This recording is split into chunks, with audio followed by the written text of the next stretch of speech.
Sabi nga ng ilan, age is just a number pagdating sa forever. Yan ang pinatunayan ng isang mag-asawa sa Iloilo.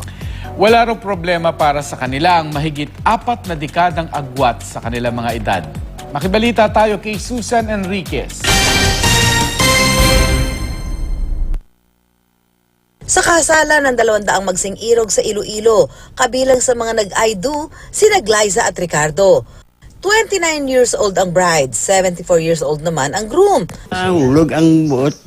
Nakon wala sa iya. Ito kita ko nga daw ubin pa sa lang ka ano man bla.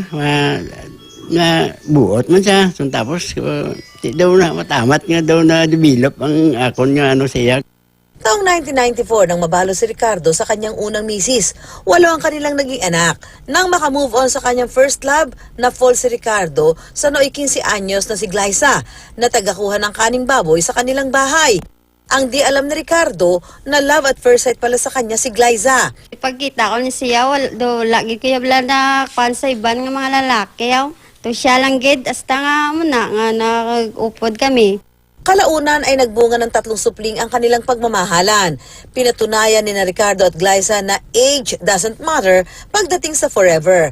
Yan ay kahit tumaas ang kilay ng isa sa bawat 2 Pinoy sa ganyang May-December affair base sa isang survey. Pero marami-rami rin sa mga tinanong sa SWS survey nagsabing hindi mahalaga ang edad pagdating sa relasyon. Ano man ang sabihin ng lipunan, ang mahalaga sa ating bagong kasal ay ang kanilang wagas na pagmamahalan. Susan Enriquez, GMA News.